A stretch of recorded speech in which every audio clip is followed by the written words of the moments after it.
अस्सलाम वालेकुम। दोस्तों, कैसे हैं आप? यकीनन कुछ दोस्त जिनको प्रोग्राम का पता है कि मैंने लाइव करना था, वो इंतज़ार में थे, और जो जिन दोस्तों को इंतज़ार नहीं भी था उनके लिए बड़ी दिलचस्प बात ये है कि आज हम लाइव शो करने जा रहे हैं चौधरी जैन साहब के साथ। और ये दोस्त हमारे जो हैं, ये हैं बिजनेसमैन हैं। ये कर रहे हैं जी, एम्प्लॉयमेंट कंसल्टेंसी देते हैं, रिक्रूटमेंट एजेंसी है इनकी, मेन पावर्स के लिए ऊपर जॉब प्रोवाइडर हैं। तो आज देखते हैं कि जैन साहब से जब बात होगी तो बहुत दिलचस्प मौजू होगा, स्पेशली जो रिसेंटली हमारा जो है एक यहाँ पे मिशन आया था सऊदी अरब से, जो एक वफ़द आया था, और बड़ी हौसला अफजा बातें हैं जो उन्होंने यहाँ पे ऐलानात फरमाए हैं। स्पेशली जो हमारे दोस्त सऊदी अरब में काम करते हैं, जो करना चाहेंगे, करना चाह रहे हैं, उनके बारे में सवाल जवाब है, उनके बारे में सारी मालूमात है, सारा प्रोग्राम है कि क्या कुछ फ़वाइद हो सकते हैं, क्या नुकसानात हैं। तो देखते हैं, चौधरी जैन साहब के साथ हम जुड़ते हैं, और मैं देखता हूँ कि चौधरी जैन साहब अगर हमें लाइव मिल जाते हैं तो उनके साथ हम शो करेंगे। चौधरी साहब का इंतज़ार है। अभी मेरी कुछ लम्हे पहले बात हुई थी तो वो अ, अपने घर पहुंचे नहीं थे। थोड़ी देर तक वो कह रहे थे मैं पहुंच रहा हूँ, और वहाँ से मैं फिर आपके साथ लाइव जो है ना वो करूँगा। तो हो सकता है कि थोड़ी सी देर लग जाए, लेकिन इतनी देर में तो सारे इतने सारे दोस्त हैं जो मेरे हमारे साथ जुड़े हुए हैं, और उनके साथ गपशप भी हो जाएगी। तो दोस्तों, बात ये है कि जितने दोस्त भी हमारे अरब ममालिक में जाते हैं, वहाँ जाके जॉब्स के लिए जाते हैं, इवन के बेरोज़गारी बहुत है हमारे। जो लोग जॉब, बल्कि जैसे ही नौजवान एक बड़ा होता है तो वो सोचता है कि यार अगर मैं बाहर चला जाऊँ, रोज़गार नहीं मिल रहा, बेरोज़गारी है, और उसके ज़हन में ये सवाल होता है कि बिज़नेस के लिए पैसे नहीं है। तो वो चला जाता है जी, किसी तरह से कोई पैसे कुछ दोस्तों से लेके, कोई इधर उधर से करके, या कुछ अपने पैसे होते हैं पेरेंट्स के, तो वो सऊदी अरब जॉब के लिए चला जाता है। यहाँ सीन जो है, यहाँ थोड़ा सा मुख्तलिफ ये है कि कई दफ़ा वो नहीं भी सोच रहा होता तो, लेकिन कोई ना कोई उसको सऊदी अरब ले जाने के लिए एजेंट जो है वो मिल जाता है, और वो उसको ऐसे सुहाने ख्वाब दिखाता है कि जिसकी बुनियाद पे वो देखता है कि यार मुझे बड़ी कामयाबी होगी, बड़ी अच्छी जॉब की ऑफ़र हो रही है, सैलरी इतनी होगी, लेकिन वहाँ जाके सीन बिल्कुल इससे उलट हो जाता है। थैंक यू तकवा। अस्सलाम वालेकुम। मैं आपको यहाँ पे लाइव मेरा एक शो हो रहा है आज, ओवरसीज़ जो हमारे भाई जो हैं उनके ऊपर हम एक शो करने जा रहे हैं कि जिस पे हमें अंदाज़ा हो कि उनके मसाइल क्या हैं और उन मसाइल का हल क्या है। एक हमारे दोस्त हैं चौधरी जैन साहब, प्रमोटर हैं, बड़े ज़बरदस्त कंसल्टेंसी देते हैं रिक्रूटमेंट पे, और जॉब प्रोवाइडर हैं। तो ज़रा उनसे बात करने की कोशिश करेंगे, और वो ज़रा हज़ारों लोगों को जो है वो पाकिस्तान से सऊदीया और दीगर ममालिक में, जो करीब के ममालिक हैं, वहाँ लेके जा चुके हैं। और उनसे सवाल पूछेंगे कि मसले क्या हैं, एजेंट हजरात क्या कहानी सुनाते हैं, और होता क्या पाकिस्तानियों के साथ, पाकिस्तानियों की क्या गलत फहमियाँ हैं, या पाकिस्तानियों के साथ क्या कोई ऐसा सलूक हो रहा है जो वहाँ पे, जो वो मायूस हैं, वहाँ पे वापस आना चाहते हैं। जो रिसेंट जो है वो आया था एक वफ्द सऊदी अरब से, जिसमें वहाँ के वली अहद प्रिंस सलमान भी आए थे। तो उन्होंने जो होप दिलवाई है पाकिस्तानियों को, उसके क्या नताइज बरामद होंगे, ये सारे सवाल हैं जो आज हम जैन साहब से करना चाहेंगे। और उम्मीद है कि वो हमारे इन सवालों के जवाब दे सकेंगे तसल्ली बख्श। और देखते हैं कि वो जैसे ही हमें ज्वाइन करते हैं, इंशाल्लाह हम उनको लाइव ले सकेंगे। तो आपको कुछ लम्हे तक तो बोरियत का जो है वो होगा, लेकिन मैं उम्मीद रखता हूँ कि जैसे ही वो आते हैं, जैन साहब आ चुके हैं मेरे ख्याल में, मैं उनको ऐड करता हूँ। तो ऐड रिक्वेस्ट जी उनको भेजी है। देखें हमारा मोबाइल फ़ोन हमारे साथ क्या सलूक करते हैं, फेसबुक की हिम्मत कितनी है कि वो ऐड कर सकता है। फेलियर आया जी, एक तो डिनाई डिक्लाइन आया है। हम एक दफ़ा फिर कोशिश करते हैं कि उनके साथ ना हमारा जो है वो हो जाए। अम, किधर हैं जी चौधरी जैन साहब? आप मिल गए जी। हम दोबारा से जैन भाई, हम आपको फिर से ऐड करने की कोशिश करते हैं, ताकि अगर इस तरह ना हुआ तो फिर आप तो चूंकि सुन रहे हैं तो एक हम कोशिश फिर इस तरह से करते हैं, अगर इसमें नाकामी होती है, क्योंकि इस तरह लैंडस्केप पे रखने से हमें 50% स्क्रीन मिल जाती है, डिनाइट दोबारा से डिक्लाइन आया जी। तो एक इसमें कोशिश और करते हैं, और उसके बाद फिर मैं कोशिश करूंगा कि इसको मैं पोर्ट्रेट शेप में ले आऊंगा। आपने उसको पोर्ट्रेट फिर कर लेना है, ताकि आपकी स्क्रीन जो है वो छोटी स्क्रीन रहेगी, लेकिन आई होप। अस्सलाम वालेकुम, ये बड़ा अच्छा हो गया जी। जैन भाई, वहां पे बड़ी रोशनी नजर आ रही है, इसका मतलब है कि अभी तो आपकी तरफ रात ही नहीं हुई। नहीं, असल में मैं घर पहुंचा हूँ अभी थोड़ी देर पहले। मैंने आपको इन्फॉर्म भी किया था, मैं रास्ते में हूँ। तो जी जी मैं जी। घर पे आया हूँ और मैंने कोशिश की है कि मैंने अपने बेडरूम में ही बैठ गया हूँ। अच्छा और अच्छा। तो हाँ, बड़ी तो बेडरूम आपका माशाल्लाह बाकी बड़ा रोशन रोशन बेडरूम है। हम तो बत्तियां फालतू जला के तो तब जाके शक्ल नजर आती है हमारी। कैसे हैं आप, अच्छा, ठीक है? चले ठीक हो गया। मैं सुन रहा था आपको, मैं जरा देख रहा था कि मैंने ये बेड पे ही रख लिया है अपना सही सही। मोबाइल। नहीं नहीं, और बिल्कुल ठीक है। टीवी की बिल्कुल ठीक तरफ है, बिल्कुल अगर यूज गुजारा चल जाएगा। चेयर वेयर अ, अपनी ठीक कर लूँ, ये वही, जी जी। ताकि हाँ, अगर ये मतलब हाँ जी, इस हद तक अगर फ्रेम आपका आ सकता है ना, तो ये बेटर है कि जी एक तो जरा आप माइक्रोफोन के करीब हो जाते हैं और फेस आपका क्लियर है। लेकिन थोड़ा बहुत पीछे भी होता है तो आवाज क्लियर आनी चाहिए, और अगर ज्यादातर उलझन ये होती है हमारे ऑडियंस को, जब कोई बंदा अंधेरे में बैठा होता है या लाइट का रेंज नहीं करता, तो माशाल्लाह पिक्चर बड़ी क्लियर है। चले यहाँ पे ठीक है। अगर यहाँ पे मेरी बिल्कुल। आवाज आ रही है इस जगह पे? आवाज थोड़ी सी पीछे चली गई है, थोड़ी सी इको आती है कमरे की। अच्छा, चल बिल्कुल हाँ, ये ठीक। ठीक है। ये बड़ी जबरदस्त है यहाँ पे जो आपकी आवाज। आप दोबारा बात कीजिए ताकि मुझे अंदाजा हो।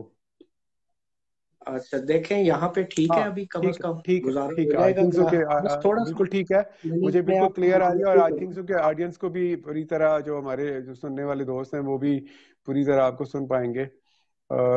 अगर आप एक मेहरबानी करें कि पीछे आपके एक टीवी स्क्रीन है, वो थोड़ी सी राइट रिफ्लेक्ट करिए। अगर वो बंद हो हाँ, जाए टीवी, बिल्कुल या ठीक है, मैं उसको करता हूँ, टीवी जी को जी, ऑफ करता हूँ, ठीक है। हाँ, वो उसकी रोशनी जो है ना वो बैक से आ रही है, तो थोड़ा सा कैमरे पे ऊपर असर पड़ता है। हाँ जी दोस्तों, जैन साहब जो हैं वो तशरीफ ला चुके हैं। जैन साहब का मैंने आपसे इस तरह मुख्तसर ज़रूर तारफ़ करवाया कि जैन साहब जो हैं वो कंसल्टेंसी देते हैं और प्रमोटर हैं। इसके अलावा जॉब जो है वो प्रोवाइडर हैं। तो ये देखते हैं कि जो मैं नहीं कह सका तारफ़, तो वो बाकी क्या रह गया जो जैन साहब ने खुद बताना है कि वो क्या क्या कर सकते हैं और क्या क्या करते आ रहे हैं। जैन भाई, थोड़ा सा अपना तारफ़ बताएं। ये बड़ी दिलचस्प बात है कि कोई भी जो जो इस जिस एज में आप हैं, यहाँ तक का जो सफर है एक नौजवान का सफर, वो कितनी मेहनत करता है, किस तरह से वो जो है वो अच्छा बिजनेसमैन बनता है। माशाल्लाह बहुत अच्छे बिजनेसमैन है। हमारे सारे दोस्त आपको जानते हैं। लेकिन थोड़ा सा हमारे सुनने वालों को, हमारी बैठक के लोगों को भी बताइए कि ये सफर का आगाज कहाँ पे हुआ। सऊदी अरब ज्यादा देर रहे मेरे ख्याल में, आपने एक दफा मुझे कुछ बताया था इस तरह की बात। तो जरा अपने ही जुबानी आपकी कहानी सुनना चाहते हैं हम। हाँ जी, थैंक यू वेरी मच ज़ाफ़रान भाई। सबसे पहले तो अस्सलाम वालेकुम टू ऑल योर व्यूअर्स। मैं तो कहने लगा था आर व्यूअर्स, क्योंकि मैं ज़्यादातर ये हमारी बैठक में आपके किसी ना किसी मेहमान को देखता ही रहता हूँ, मुस्तफ़ीद होते सही रहते हैं। तो सही मेरी सही तरफ से तमाम देखने सुनने वाले अपने भाइयों को अस्सलाम वालेकुम। सही। और उसके बाद ऐसा है कि बड़ी लंबी ज़ाहिर है दास्तान है। बंदा कहीं से स्टार्ट होता है और उसका कोई ना कोई एम होना चाहिए, कोई ना जी कोई जी। टारगेट बंदे को पहले ही सेट कर लेना चाहिए कि यार मैंने कुछ ना कुछ बनना है, कुछ करना है, कुछ बन के दिखाना है। हम्म। तो उसमें बहुत सारी कह लें शख्सियात का अमल दखल होता है। आपके फैमिली मेंबर्स होते हैं, आपके रिश्तेदार होते हैं, आपके कह लें जो रिश्तेदारियां हमारे यहाँ लोगों को, वो भी बड़ा, भले वो तनकीद करते हैं लेकिन बाज़ औक़ात वो जो तनकीद होती है वो भी बंदे को बड़ी बड़ा क्या कहते हैं, फ्यूल अप करती है बंदे को कि यार मैंने इनके लिए कुछ ना कुछ इनको करके दिखाना है, इंशाल्लाह ताला इनके मुंह बंद करने हैं। तो इस तरह का अगर किसी बंदे का जहन हो तो वो अल्लाह के फजल से कहीं ना कहीं पहुंच ही जाता है। अच्छा, और मतलब आपको जो जो फैमिली से या कुछ लोगों की नेगेटिविटी थी कोई, आपने, यानी वो एंगर होना एक फायदा दे गया, आपका ईगो वरी आपकी, और अपने का कर दिखाते हैं कुछ। क्योंकि मैं आपसे जो बिल्कुल इसी बहुत तरह का बुनियादी सवाल करने जा रहा था कि आप थे इस्लामाबाद में, और मुझे याद पड़ता है कि इस्लामाबाद में जो पेरेंट्स भी और बच्चे भी ये ख्वाहिश करते हैं नौकरी मिल जाए, और बहुत किसी ने बहुत बड़ी कोई सोच सोची तो उस वक्त अच्छी नौकरी मिल जाए, तो आपने नौकरी को नहीं सोचा? जाफरान भाई, इसमें ऐसे था कि मेरे वालिद साहब जो थे, उन्होंने 1944 में इंडियन एयरफोर्स ज्वाइन की, जो कि बाद में अच्छा। रॉयल इंडियन एयरफोर्स हो गई। और फिर वो 1947 में उन्होंने पाकिस्तान ऑप्ट किया, और वो सही। Senior airman, senior Pakistan air force के लोगों में उनका शुमार होता है। असगर खान और ये जो M.M. आलम, असगर खान और इन लोगों के उन वक्तों का उनका बैच था। बहुत और जबरदस्त, बहुत कीमती लोग। असगर खान, मेरे जो बड़े भाई हैं, वो मेरे उनको तकरीबन ये जो उमर असगर वगैरह उनके क्लास फेलो हैं। एनी हाउ, सही। उस तरह करते करते उनकी भी फिर एयरफोर्स की तरफ से डेपुटेशंस आती हैं। तो जी जी। डेपुटेशंस में ये कुछ कोर्सेज के लिए वाले साहब को अमेरिका भी जाना पड़ा, फ्रांस भी गए, बैरूत गए। तो लास्ट सही। डेपुटेशन इनकी आ गई सऊदी अरेबिया की। सही। और और ये जो लास्ट डेपुटेशन थी, ये भी कोई उनकी रिटायरमेंट के टाइम पे आई। सही। और उस हवाले से जब वो सऊदीया आए तो आई वॉज, यानी मैं बहुत छोटा था। हम्म। और उन्होंने पूरी फैमिली को अपने साथ लेके आए यहाँ सऊदी अरेबिया। तो बड़े भाई, और वो तो खैर बड़े थे जब हम लोग यहाँ आए, तो दो बड़े भाई यहीं पे सेटल्ड हो गए, क्योंकि वो ऑलमोस्ट उनकी एजुकेशन कंप्लीट हुई भी थी। तो वो जाहिर है उनको एक मौका मिला, उन्होंने ज्वाइन कर लिया यहाँ पे। उसके सही। बाद यही एक लिंक था जिसकी वजह से, ये बात है कोई 1974 5 6, वो 5 एक साल वाले साहब यहाँ रहे थे उस वक्त। सही। हमारी सही। जो पाकिस्तान एयरफोर्स है, ये सऊदी एयरफोर्स इनको एयरमैन्स को ट्रेनिंग्स दिया करते थे कुछ ना कुछ। एनी हाउ, ठीक ठीक। ये एक कह लें एक सबब बना कि जिसकी वजह से हमारा सऊदीया के साथ कोई ना कोई कनेक्शन जुड़ गया। जी भले बाद जी। में पाकिस्तान में रहे, फिर इसी दौरान मेरे किसी भाई ने यहाँ पे भी बिजनेस सेट किया, और उसमें उनको कोई ज़रूरत थी, कोई अपना बंदा। तो मुझे उन्होंने बुलवा लिया, आई वॉज सो यंग, और उस वक्त उनको ज्वाइन किया यहाँ पे। और इस तरह का कोई हमारा, मेरा वो लिंक जुड़ गया सऊदी अरब के साथ। मैंने सही। शुरू में जॉब भी की यहाँ पे। सही। और जॉब करने के साथ साथ वाले साहब बताते होते थे कि बेटा, मैं हमेशा जब सऊदीया में उनका जो बात थी, बात करने का मकसद ये था, वो कहते हैं बेटा सऊदीया आ गया जाएगा। वो हर साल हज करने चले जाते थे, 5 उन्होंने तकरीबन हज किए।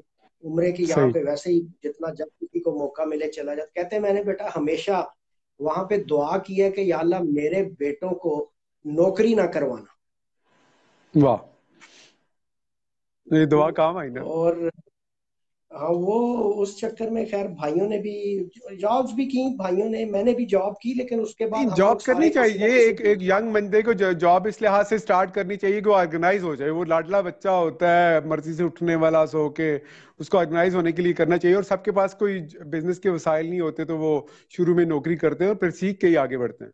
ये तो कोई बुरी बात जी तो नहीं है, बिल्कुल लेकिन इसी मतलब। तरह है, जी। इसी तरह है। और हुआ ये कि जाहिर है जॉब भी की, और उसमें बंदे के अंदर ना, मैं जो आप जो मकसद है आपका ये प्रोग्राम करना, यूथ को, अपने पाकिस्तानियों को, अपने भाइयों को, जो जिन्होंने अभी प्रैक्टिकल लाइफ में आना है एजुकेशन हम्म, कंप्लीट करने के बाद, आपका मकसद तो उन्हीं को मोटिवेट करना है। उनके लिए जो बिल्कुल सबसे सही।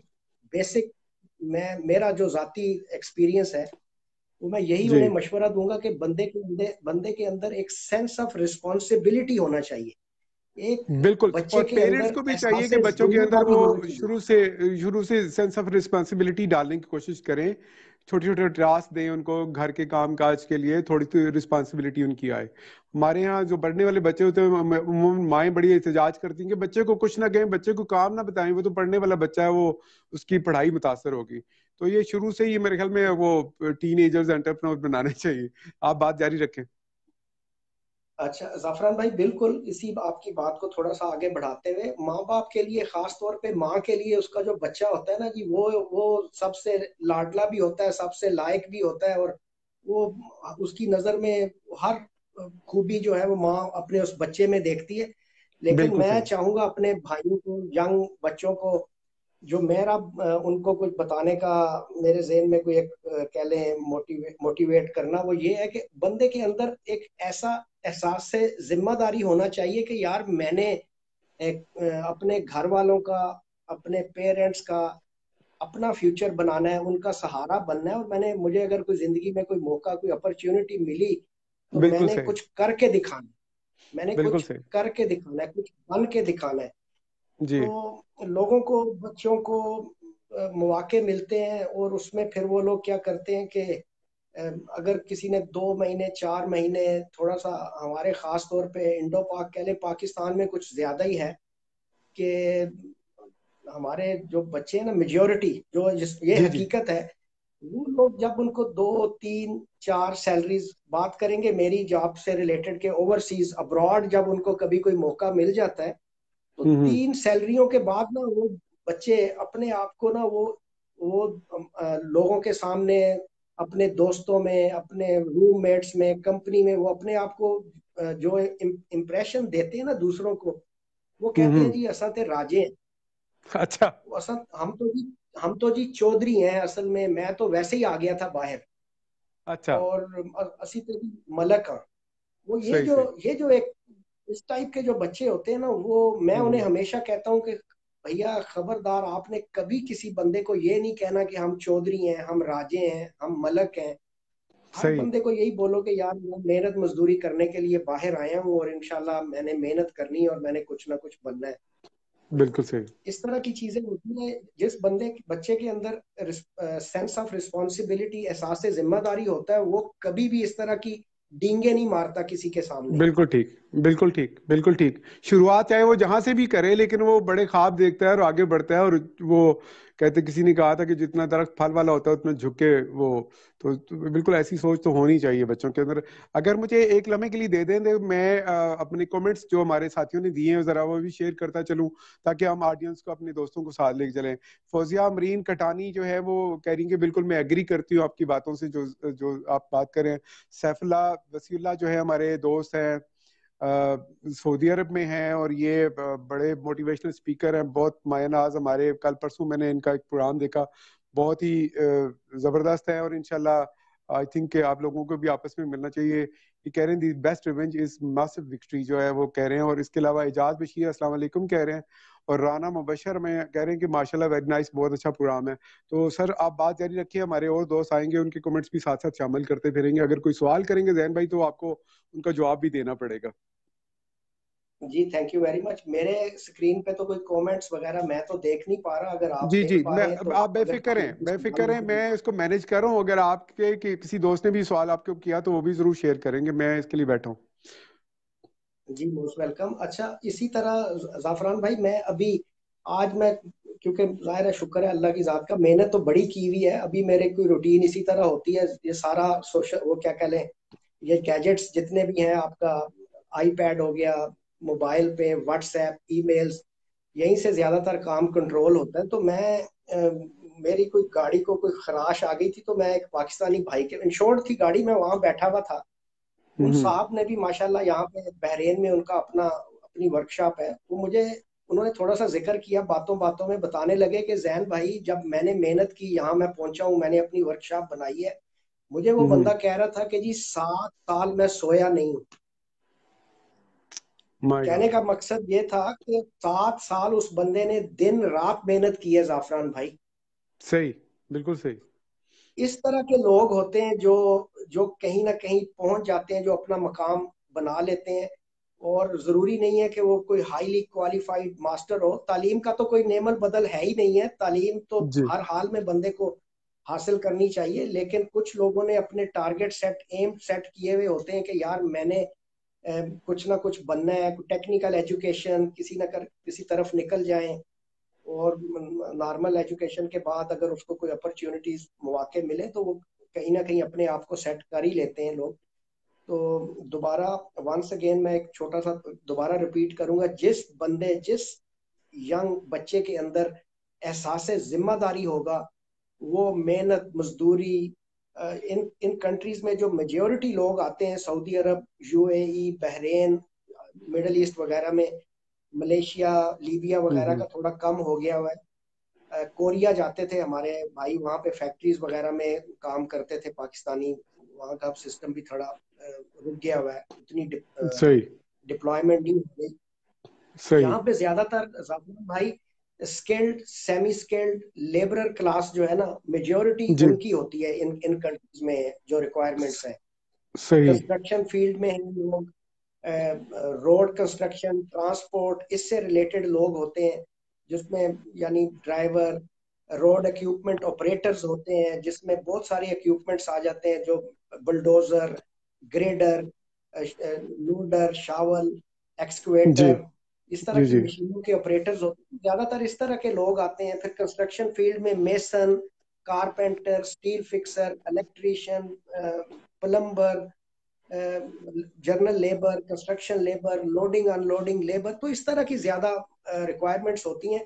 वाइट कॉलर में आप कह लें, फिर इंजीनियर्स, प्रोफेशनल्स, डॉक्टर्स, वो उसमें उतनी क्वांटिटी नहीं है। सही। सही तो है। ये जो लोग होते हैं, ये भी बेचारे मेहनत करके ये भी अपना कोई ना कोई मकाम बना लेते हैं, सुपरवाइजर लेवल तक चले जाते हैं, मेहनत कर कर आके अपने मुल्क में, पाकिस्तान में, एक तो रेमिटेंसेस भी भेजते हैं, फिर अपना कम से कम गांव में, अपने इलाके में घर बनाने में कामयाब हो जाते हैं। इन मुल्कों में कम से कम सेविंग ये लोग कर पाते हैं। सही। सही। मैं तो जो आपका तारफ था उसके बाद जो अगले मरहले पे हम, जो कि हमारे व्यूवर्स को भी बताना चाह रहे हैं कि जैन साहब से जो अगले मरहले में हम सवाल करने जा रहे हैं कि क्या हालात हैं इस वक्त पाकिस्तानियों के वहाँ पे, क्या वो जो फिक्रमंदी सी नज़र आती है मेरी, कुछ जो सऊदी अरब में हमारी बैठक के काफ़ी मेम्बरान हैं, तकरीबन 1000 के करीब जो है वहाँ पे मेम्बरान है, तो वो ये गिला करते देखेंगे हालात ठीक नहीं है, हम वापस आना चाहते हैं, कुछ वहां पे कुछ करेंगे। ये तो एक फिक्रमंदी है। एक तो ये है।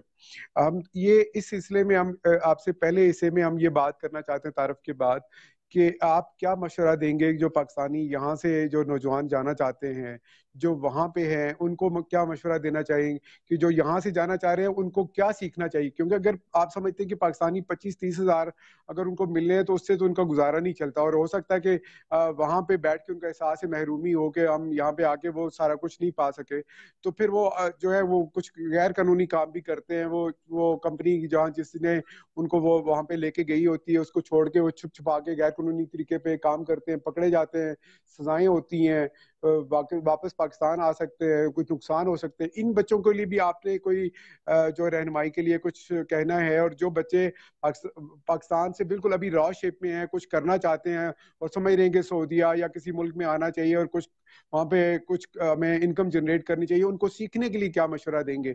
इस पे जरा आप रोशनी डालिए। जी जाफरान भाई, बहुत अच्छा सवाल है। आपने बहुत सारा एरिया तो कवर कर दिया। अब मैं थोड़ा सा उसमें डिटेल, मुझे नहीं लगता कि अगर आपकी आज की बैठक में हम लोग इस सारे इशू को कर सकेंगे, सम अप कर सके। सही कह रहे हैं। तो सही कह रहे हैं। हम इसको आप हम किसी कर और सकते हैं, सेशन में लेकिन भी एनी अगर हाउ, हमारे यूथ की दिलचस्पी हुई तो हम जरूर लेके जाएंगे इसको, कोई और सेशन भी करेंगे इंशाल्लाह। अच्छा देखें, एक चीज है, थोड़ा सा हमारा मीडिया, इलेक्ट्रॉनिक्स मीडिया ने ये जो सऊदी अरब में कुछ हुआ, और बल्कि पूरे मिडल ईस्ट में कुछ था, कुछ कुछ इनके इंटरनल मामला थे, कुछ इनकी पॉलिसीज थी, इन्होंने देखें लॉ इन्होंने चेंज नहीं किया, कुछ थोड़ा सा टैक्स का जो इजाफा है, टैक्स इन्होंने जरूर उस पर लगा दिया, जो फॉरेनर्स पे पर पर्सन के हिसाब से, लेकिन उसके अलावा जो लॉ है वो as it is from the beginning, from the day first वही लॉ है। इन्होंने उसको इम्प्लीमेंट करना अभी शुरू किया था 2017 से कह लें आप, जी। जिसमें जी। इन्होंने थोड़ी सख्ती की। होता क्या है कि देखें, मैं अब ओवरसीज एम्प्लॉयमेंट प्रमोटर्स हम लोग कहलाते हैं। हम लोग इन लोगों को जो हमारे पास डिमांड्स आती हैं हमारे क्लाइंट्स की, हमारी कंपनीज की, हमें वो कहते हैं कि जी हमें पाकिस्तान से ये स्किल्ड ये लोग चाहिए, ये टेक्निकल लोग चाहिए। तो हमें वो प्रॉपर डॉक्यूमेंट्स भेजते हैं, हम एडवर्टाइज करते हैं, जो अपना डाटा बैंक इधर उधर से ताल्लुकात सोर्सेस से बंदों को इकट्ठा करते हैं, उन्हें प्रॉपर बताया जाता है। लेकिन बदकिस्मती से होता ये है कि ये लेबर क्लास ज्यादातर होते हैं, न्यूज़पेपर ये नहीं पढ़ते, एडवर्टाइजमेंट्स इनकी नजर से नहीं गुजरती, ये फिर अपने इलाके के कुछ सब एजेंट्स के जरिए हम तक पहुंचते हैं। अच्छा। और वहां भी जो मीडिएटर कह लें, वो जो लोग होते हैं ना, वो इनको कुछ गलत ब्रीफिंग करते हैं। फिर हमारी तो खैर हर बंदा अपने तरीके से काम करता है, मैं क्वांटिटी में काम थोड़ा कर रहा हूँ, लेकिन अल्लाह का बड़ा करम है, कोशिश होती है कि बंदे को प्रॉपर ब्रीफ करके भेजें। जाफरान भाई, कंपनी कभी भी नहीं चाहती कि वो बंदे को झूठ बोल के पाकिस्तान से या किसी भी कंट्री से लेके आए। उनकी सही। कोशिश होती है जो उनका सैलरी पैकेज है, जो उनकी टर्म्स एंड कंडीशंस हैं, वो वर्कर्स को पहले से ही बता के भेजा जाए। लेकिन ये जो मीडिएटर्स या कुछ लोग, अगर उन्हें गलत बयानी से सैलरी, फर्ज करें उनका सैलरी पैकेज 1000 सऊदी रियाल है और वो उसको 1300 1400 सऊदी रियाल बता के भेज देगा, तो कंपनी ने तो उसे वही सैलरी देनी है जो उन्होंने बताई थी, जो बिल्कुल उनका सही। सैलरी स्ट्रक्चर है। बिल्कुल सही। इनके वहां पहुंचने के बाद वर्कर वहां पे जाके कहता है कि जी मुझे तो वहां जो साहब थे जिन्होंने मुझे भेजा है, उन्होंने मुझे सैलरी 1400 रियाल बताई है, आप मुझे कह रहे हो 1000 रियाल। ये तो बड़ा फैक्ट, गलत फहमी बहुत भी अहम पैदा बात कर होती रहे है। हैं आप, बिल्कुल सही। वो सुहाने हाँ ख्वाब दिखाते हैं ना, जो जी, कुछ कह के तो उनको घेर घुर के ले जा। भैया उनका भी उसके में एजेंट्स का कोई फायदा होता है, इस वजह से वो सारी कहानियां, झूठी कहानियां, गलत बयानी असल करके तो वो में उधर तक ले जाते हैं। जी, बात जारी रखिए। बिल्कुल यही यही कहानी है। वो असल में जो प्रमोटर होता है ना, मैं प्रमोटर हम लोग कहते हैं, जो जिनके पास गवर्नमेंट के अथोराइज्ड यानी लाइसेंस है, इसको हम लोग कहते हैं ओवरसीज एम्प्लॉयमेंट प्रमोटर्स, जो वर्कर्स को लीगल तरीके से एक एक लीगल प्रोसीजर कंप्लीट करके उसकी प्रोटेक्टरेट ऑफ इमिग्रेशन में उनकी रजिस्ट्रेशन करवा के, प्रोटेक्टर करवा के, उसका प्रॉपर एग्रीमेंट करवा के जो लोग इनको बाहर भेजते हैं, हम लोग अपने अपने सारे मेरे जो इस फील्ड के लोग हैं कुली, उनको हम लोग प्रमोटर्स कहते हैं, ओवरसीज एम्प्लॉयमेंट प्रमोटर्स। प्रमोटर बिल्कुल ठीक। कभी भी वर्कर को झूठ बोल के बाहर नहीं भेजेगा। सही। ये वो जो एजेंट हजरात होते हैं, सब एजेंट हम लोग बोलते हैं, वो इन लोगों को गलत बयानी करते हैं। सही। और this is the basic reason कि इन लोगों को गलत इंफॉर्मेशन, उसमें हमारी भी गलतियां होती हैं कि हम उन सब एजेंट्स पे भरोसा कर लेते हैं, बिलीव कर लेते हैं कि यार सही। वो उसके ठीक है सर, मेरी जो सैलरी आपने बताई थी मैंने वर्कर को बता दी है, तो बराए हम्म। मेहरबानी वीजा लग गया जी, ये आपकी पेमेंट है, ये आप मुझे पासपोर्ट दे दें और टिकट दे दें, बंदा उड़ा देंगे हम फलान डेट को। सही। तो वो सही। सही। प्रमोटर के ऑफिस से प्रॉपरली वो गुजरता नहीं है, जिसकी वजह से ये गलत फहमियां भी पैदा होती हैं और ये डिसहार्ड भी होते हैं और इनको परेशानियों का सामना भी करना पड़ता है। बिल्कुल सही। ठीक है जी, एक तो जी जी। ये बेसिक पॉइंट है। अच्छे बुरे लोग हर फील्ड में होते हैं, अब उसमें मैं ये भी नहीं कहूंगा कि जी सारे लोग जो है बड़ा अच्छा काम, अच्छे बुरे लोग होते हैं, लेकिन अच्छे बुरे एक्सपेरिमेंट्स, अच्छे बुरे एक्सपीरियंसेस हमारे भाइयों को, पाकिस्तानियों को वो भी फेस करना पड़ते हैं। लेकिन यहाँ पे आने के बाद होता ये है कि फिर ये लोग, इनकी भी गलतियां हैं, हमारे जो जो वर्कर तबका, ये जो लोग आते हैं बेचारे, ये देखते हैं हम्म। कि यार अगर मुझे इस कंपनी में 1000 रियाल सैलरी मिल रही है, 900 मिल रही है, तो मैं अगर कोई फला जगह भाग के चला जाऊंगा, बाहर काम कर लूंगा, तो वहां मैं 1500 1600 रियाल कमा लूंगा। उस जी। चक्कर में ये कंपनी से एस्केप हो जाते हैं, भाग जाते हैं। अरबी में यहाँ हरूब कहते हैं कि जी हारब हो गया, हरूब हो गया। वो फिर सही। उसको ब्लैक लिस्ट भी हो जाते हैं, फ्यूचर भी खराब हो जाता है। अब ऐसे बंदे का यहाँ पे उसकी लक है कि उसका महीना लग जाए बाहर, 6 माह हम्म। काम कर ले, साल लगा ले, 2 साल लगा ले, जितना अरसा उसका, जब कहीं चेकिंग में वो पकड़ा जाता है, फिर उसको वो ये जो जेल में अभी अपने खान साहब ने एक रिक्वेस्ट करके इन लोगों को, जिनको जाहिर है उनकी फैमिलीज परेशान होती हैं, वो खुद भी परेशान होते हैं, वहां से हर तरह का बंदा मैसेज करता है कि जी मैं पकड़ा गया हूँ, भाई क्यों पकड़े गए हो, हमने उसमें अपनी गलतियां भी देखनी है कि आप हाँ। क्यों कंपनी से एस्केप हुए थे। मतलब आपने हमें क्यों हमें कंपनी बज़ाहिर को जो यहाँ छोड़ा? पे बैठे हुए हैं, आपकी बात काट रहा हूँ, हमें बज़ाहिर यहाँ पे बैठे हुए लोगों को एहसास होता है कि सऊदीन गवर्नमेंट अच्छा नहीं कर रही, ये बेचारों को पकड़ लिया, इनके साथ बड़ी ज्यादती हो रही है। तो वो हमारे जहन में ये होता है, लेकिन हमें ये पता नहीं है कि उनकी वो अपनी गलती की वजह से वो इस तरह के मामलात से में मुलव्वस होते हैं, तो अभी जाके उनको कोई इस तरह का नुकसान होता है। जी बिल्कुल जाफरान भाई, देखें अभी एक तो ये चीज हो गई कि वो उस गलती उसकी अपनी होती है कि वो स्केप हो गया, कह लें वो एक इलीगल उसका स्टेटस हो गया यहाँ पे। तो जब कभी पुलिस उसको चेक कर लेगी, हमारे मुल्क जी में भी हैं लोग, आप देखेंगे कि थानों में जाएं, आपको वहां जी अफगानी नजर आएंगे जी जी। कि जी ये अफगानी है, इसके पास वीजा एक्सपायर था, इसके पास वो आइडेंटिटी नहीं है। और कुछ अफ्रीकन काले हमारे मुल्क में, क्योंकि इतने वो मौके तो नहीं है, इतनी अपॉर्चुनिटीज तो नहीं है कि वो जॉब के लिए आए, लेकिन जो इस तरह के लोग आए हुए हैं, रेफ्यूजीज थे, ओवर स्टे हैं, उनको हमारे मुल्क में भी पकड़ा जाता है, हमारे मुल्क की बिल्कुल जेलों सही। में भी वो लोग हैं। लेकिन इन बिल्कुल इन सही। कंट्रीज में क्योंकि इनकी तादाद ज्यादा है।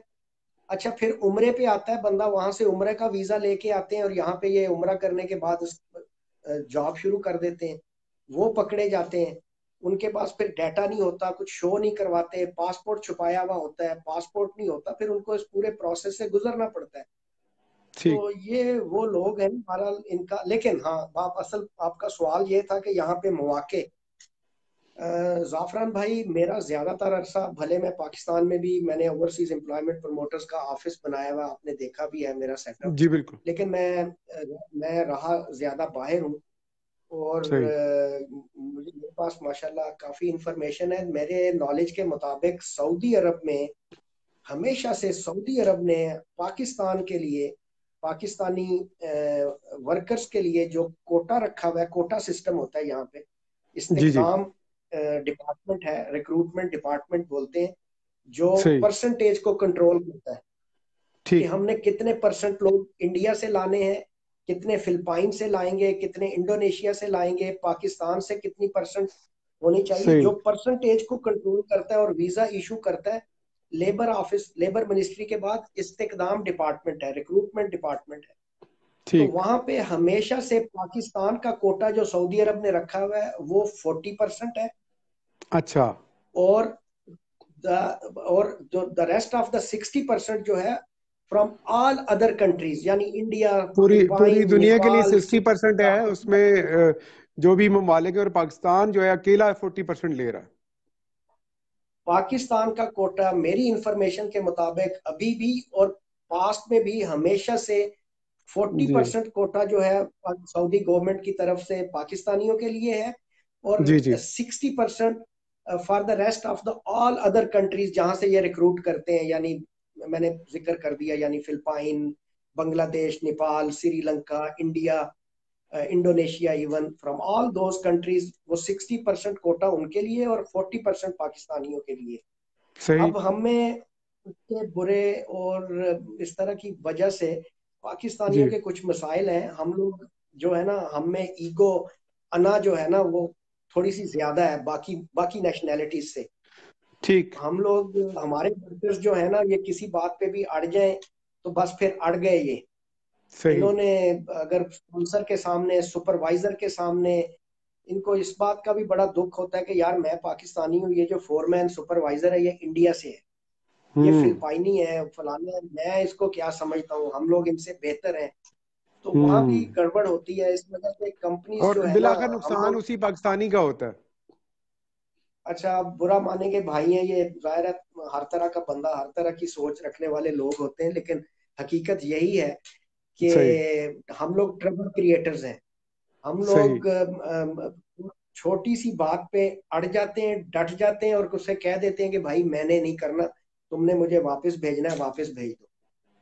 सही। तो इस तरह के हमने अपने सऊदी भाइयों से, the owners of the companies and all, उनसे उनके जाती मुशाहिदात और उनके एक्सपीरियंसेस भी देखे हैं कि वो कहते हैं यार पाकिस्तानी, एक छोटी सी मिसाल दूंगा, एक बंदा था, वो वर्कर था कंस्ट्रक्शन जी जी फील्ड में, वो कहीं सिगरेट जी जी। पी रहा था, बाहर काम कर रहा था, तो उसका बॉस आ गया, कहीं सऊदी आ गया साइड पे, उसने हम्म। उसको झाड़ दिया कि यार तुम इधर सिगरेट पी रहे हो, काम नहीं कर रहे, मैंने तुम्हारा खरूज लगा देना है, मैंने तुम्हें वापस भेज देना है।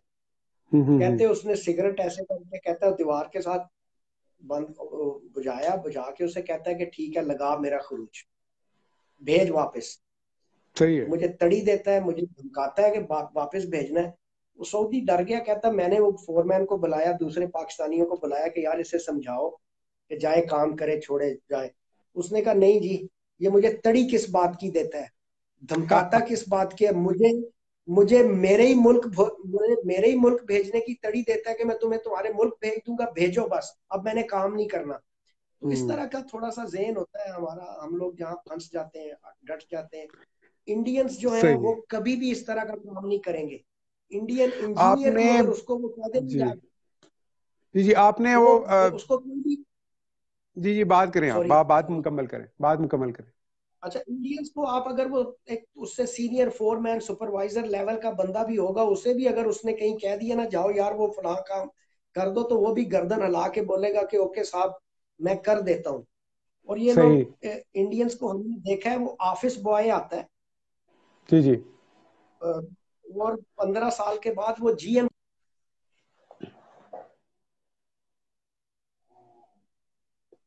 सही। आपका कोई सवाल था, सॉरी मैं अपना जी जी, मैं वन जी में एक दो बोल रहा हूँ। कमेंट्स को भी बीच में शामिल करना चाह रहा था, और मेरा अगले मरहले पे आपके साथ सवाल है, लेकिन इससे पहले हम कमेंट ले लेते हैं। सवाल ये है कि अब आप उन पाकिस्तानियों को जो नौजवान आना चाहते हैं, अभी उनको उनको जो सऊदीया में बैठे हुए हैं और जो वापस आ चुके हैं, उनको तो चले अपनी गलतियों का भी इदराक हो सकता है, वहाँ के मसाइल का भी अंदाजा है, उन्हें फिर से फैसला करना है कि हालात ठीक हों तो शायद वो फिर जाएं या ना जाएं, वो तो एक अलग। जो जाना चाहते हैं उनको आप ये गाइड करें, ये रहनुमाई फरमाएं कि वो क्या ऐसा सीख के जाएं, क्योंकि अगर इक्वली पाकिस्तानी 1000 या इसके करीब अगर उनको पैसे, वो रियाल में जो भी आप कह रहे हैं उसमें पैसे मिलते, तो वो तो इतने पैसे नहीं है जिसपे आके उनकी वो गुर्बत और अपने मसाइल दूर कर सकें। लेकिन उनको अगर वो कोई हुनर सीख के जाएं, और हुनर सीख के वहां पे कोई बेहतर सैलरी उनको मिल सके, बेहतर जिंदगी गुजार सकें, और यहाँ इवन के कुछ अरसा वहां पे गुजार के कोई इनकम जनरेट करके यहाँ पे वापस आके कोई बिजनेस स्टार्ट करें, कुछ करना चाहें, तो वो कम से कम वो क्या सीखे जिनकी बुनियाद पे उधर जाके कोई उनको मजदूरी का जो लेवल है इससे कोई बेहतर जॉब मिल सके। उसके बारे में थोड़ी सी रोशनी डाल लें। लेकिन इससे पहले मैं आपको एक क्वेश्चन आपको बताना चाह रहा हूँ कि हमारे दोस्त हैं जो अ, एक उन्होंने अरबी में लिखा, मैं शायद अरबी तो इतनी ज्यादा मुझे पढ़ना नहीं आती, वो कहते हैं वकूफल खिदमात और ममनू सफर पर बातचीत करें प्लीज इस पे। ये एक दोस्त हमारे हैं एम इमरान मानी, वो ये कह रहे हैं, क्योंकि मेरे ख्याल में शायद अच्छा उनको वकूफल, उसका तजुर्बा। जी जी। वकूफल खिदमात कहते हैं सर्विसेज को जो बंद कर दी गई हैं, और दूसरा क्या उन्होंने बोला, वकूफल खिदमात और और ममनू सफर। ममनू सफर, ममनू सफर, ममनू जी सफर वगैरह जो होता है, देखें वो तो खैर ममनू सफर तो वो खैर ये किसी को करते तो नहीं है। सऊदीया में एक पुराना सिस्टम चल रहा था कि पासपोर्ट जो होता है वो स्पॉन्सर के पास होता है, और जी जी। उसको अगर कहीं कंट्री से बाहर जाना होता है तो इसको एक एग्जिट री एंट्री, खरूज दखूल, वो एक वीजा लगता है उसके उस पासपोर्ट के ऊपर, तब वो out of country single entry या मल्टीपल एंट्री वीजा लगता है, तो तब वो जाके ट्रेवल कर पाता था। बाकी जी जी। होता ये है कि ये हर कंट्री में, जैसे अभी हमारे कह देते हैं कि जी ईसीएल में नाम डाल दिया इनका, इनको जी जी।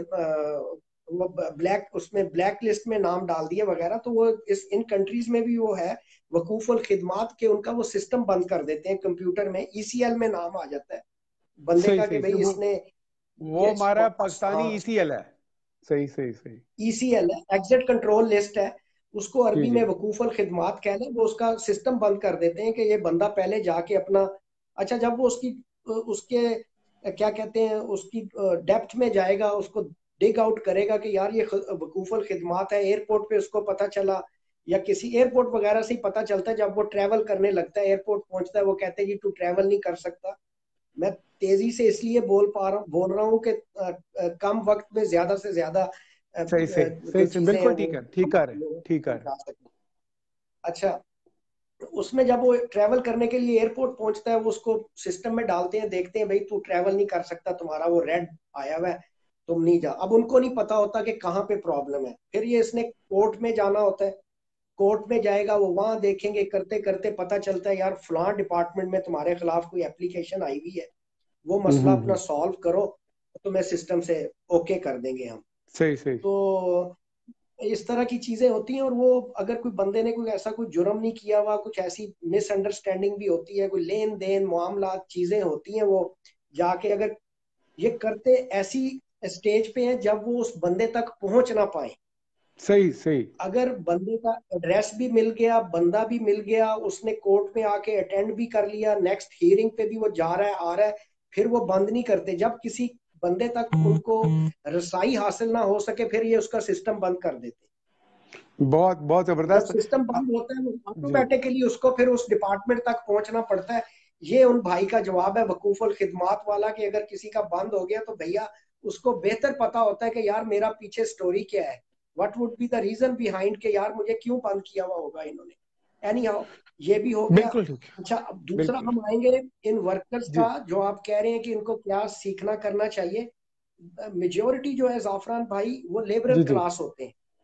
सही लेबर क्लास में सिंपल जर्नल लेबर्स भी होते हैं, और सही। इसमें इसमें जो सेमी स्किल्ड स्किल टाइप, जिसमें बहुत आसान अगर कोई हुनर है, जो लेबर नहीं जाना चाह रहा, वो ऐसा करे 20 दिन से 25 दिन के 20 दिन से 1 महीने के अंदर अंदर वो एक बेहतरीन शटरिंग कारपेंटर बन जाता है बंदा।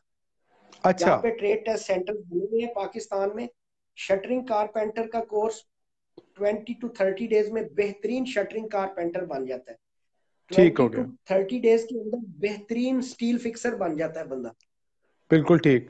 अच्छा, इतने ही अरसे में ऑलमोस्ट वो तकरीबन मेसन जो ब्लॉक लगाना करना, वो भी तकरीबन इतने ही दिनों में सीख लेता है, सीख जाता है बंदा। जिसमें थोड़ा सा कोई अगर उसका ब्रेन काम कर रहा है, थोड़ा सा स्मार्ट है बंदा, तो इस तरह के हुनर वो 20 से 30 दिन के अंदर shuttering carpenter, steel fixer, even plumbing वगैरह का थोड़ा और 10-15 दिन ऊपर नीचे कर ले, प्लम्बर हो गया, मेसन हो गया।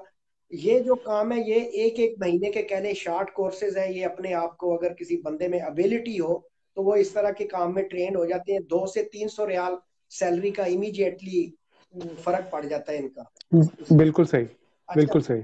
अच्छा, उसके बाद एक मशवरा दूंगा मैं अपने भाइयों को, इन लोगों को जिसने जो ज्यादा एजुकेशन हासिल, प्रॉब्लम्स भी हैं, मजबूरियां भी हैं, और इनके पास वसाइल भी नहीं है कि वो आगे अपनी आला तालीम हासिल कर सके। Matric F A type type के जो लड़के होते हैं, हाँ ये जी। भैया 2 से 3 चीजें बताऊंगा, ये भी शॉर्ट कोर्सेज ही हैं। ये जी जी। इनको चाहिए कि ये ऑटो कैड, जिसको हम ड्राफ्टमैन अच्छा। कहते हैं, जी जी जी। ऑटो कैड का कोर्स कर ले। F A type, F S C type वाला बच्चा, वो कोई ठीक। यानी civil, auto CAD, electrical, mechanical, कोई भी ड्राइंग, सिविल और इलेक्ट्रिकल के ज्यादा चांसेस होते हैं, वो सीख ले। या फिर रोड सर्वेयर, सर्वेयर जिसको बोलते हैं, टोटल स्टेशन के ऊपर, ये जो रोड के ऊपर जो सर्वे करते हैं, जो जहाँ कहीं हाउसिंग स्कीम्स वगैरह कोई बनती हैं, प्लॉटिंग वगैरह, उसकी मेजरमेंट, हाँ प्लॉटों की हाँ। वो निशानदेही। मैंने देखा कैमरे की तरह एक स्टैंड होता है और कोई दूरबीन नुमा कोई चीज लगी होती है, वो उसकी बात कर रहे हैं आप बिल्कुल, शायद। उसको टोटल स्टेशन बोलते हैं उसको। उस पे अगर वो अच्छा। कर ले, तो ये भी मैक्सिमम 6 महीने के अंदर एक बंदा बेहतरीन रोड सर्वेयर बन सकता है। और ये इसमें बहुत अच्छे सैलरी पैकेजेस होते हैं। गुड। इनिशियली यानी अगर वो वो कोई आप कह सकते हैं कि कितनी सैलरी होती होगी औसतन, अगर हम सर्वेयर की कहें तो 1000, तो मैं 1400 तो कह सकता हूँ, इससे लेकिन क्या ज्यादा होती है? नहीं नहीं नहीं नहीं, इनको इनिशियली स्टार्ट में ही 1600 1800 से 2000 रियाल तक वो इनिशियली फ्रेश सर्वेयर को सैलरी पैकेज देते हैं। अच्छा। और गुड। 1 साल के बाद वही बंदा, 1 से 1.5 साल के बाद वही बंदा 4000 रियाल तक इजीली कंपनी उसको सैलरी देती है। और ये वाइट कॉलर हम्म। जॉब्स हैं। कंपनी बहुत उसको गाड़ी जबरदस्त बहुत देती है, जबरदस्त। ड्राइविंग ड्राइविंग स्किल, उसको ड्राइविंग हल्की फुल्की वो सीख ले यहाँ पे, गाड़ी थोड़ी बहुत चलाना। जी उसको जी। फिर वो, क्योंकि वो पूरा अपना किट लेके, अपने एक आध क्या कहते हैं, हेल्पर को साथ लेके, असिस्टेंट को साथ लेके उन्होंने साइट पे जाना होता है। गाड़ी जी। प्रोवाइडेड ट्रांसपोर्टेशन, यानी गाड़ी कहने उस बंदे को दे दी जाती है।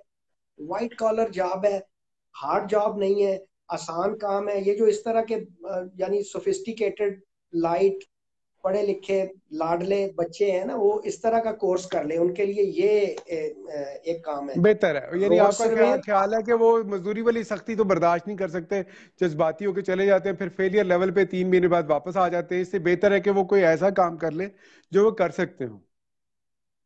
ये बेस्ट है। मेरा जो जाती तजर्बा भी है, ये भाई जितने भी हमारे अगर कोई व्यूअर्स जो हमारे बाहर बैठे हुए या जो बाहर जाने जी की आस उम्मीद लेके बैठे हुए हैं, वो इस जी बात जी से जी। एग्री करेंगे कि ये इतनी एजुकेशन के बाद एक शॉर्ट कोर्स 6 महीने तक का, और ये बेहतरीन उसका फ्यूचर भी है। बाद में वो फिर अपना यहाँ पे हमारे इलाके में यहाँ लोग बैठे हुए हैं सर्वे के वो बना के, पाक सर्वे और फलां सर्वे और सर्वे, वो यहीं पे वो अपना उन्होंने रोजगार चलाया हुआ है।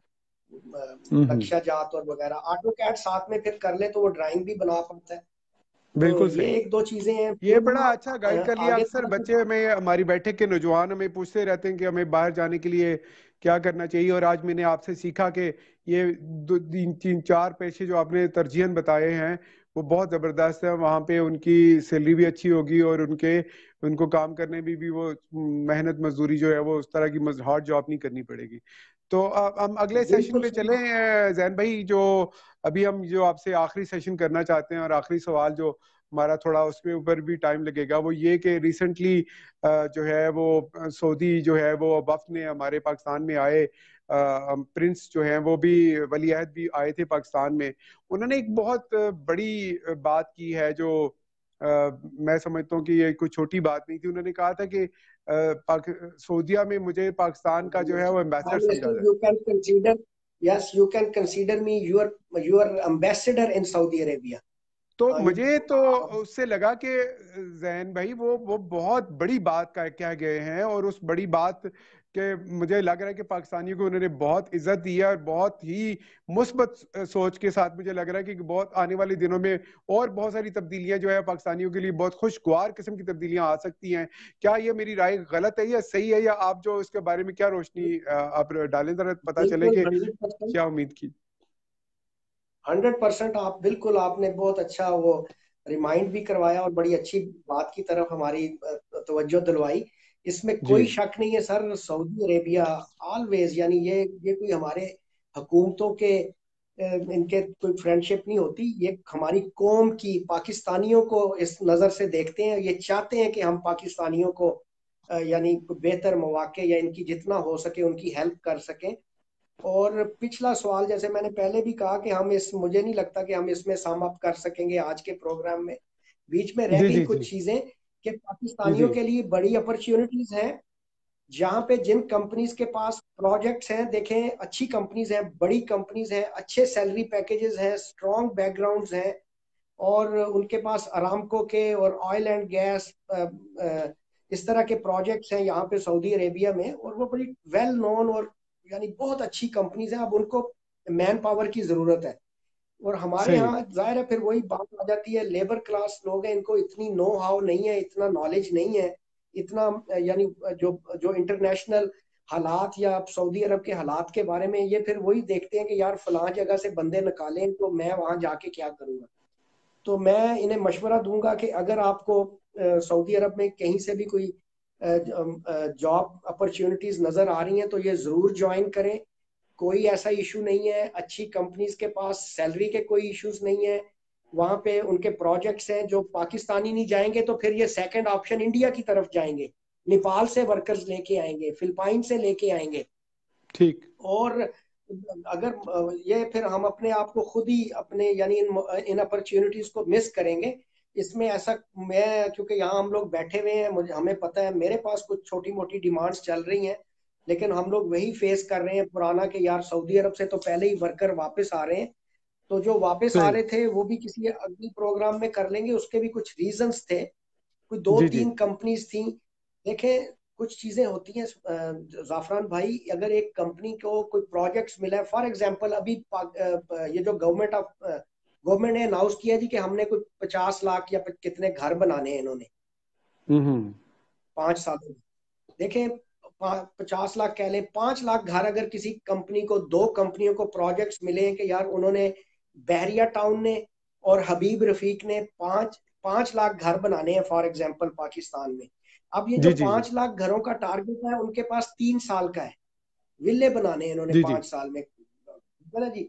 अब देखें 3 साल में जब उनका उनके वो प्रोजेक्ट्स कंप्लीट हो जाएंगे तो फिर उन वर्कर्स को तो भैया हम्म। वापस जाना ही है ना, जो उन्होंने हायर किए थे उस प्रोजेक्ट के लिए।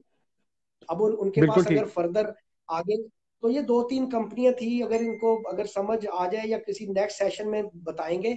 एक कंपनी थी सऊदी ओजर, यही जो जी जी रफीक हरेरी और उसका बेटा साद हरेरी वगैरह की कंपनी है। इनके पास जहां तक मेरी इंफॉर्मेशन है, इनके पास कोई प्रोजेक्ट्स थे सऊदी अरेबिया में, डिफरेंट सिटीज में इन्होंने विलास बनाने थे, बहुत बड़े हजारों की तादाद में विले थे, घर थे, कोठियां थी, विला कहते हैं ना, वो इन्होंने बनाने थे। अब सही। इनके वो प्रोजेक्ट्स भी कंप्लीट हो गए और कोई पेमेंट वेमेंट का इशू आया।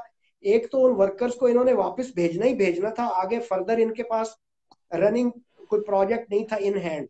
एक तो इस कंपनी ने वर्कर्स को वापस भेजना शुरू किया, और दूसरा वो एक क्रेन इंसिडेंट हुआ था हरमैन में, जी जी मुझे हरम याद है। मक्का में, जिसकी वजह से बिन लादन का प्रोजेक्ट रोक दिया गया था।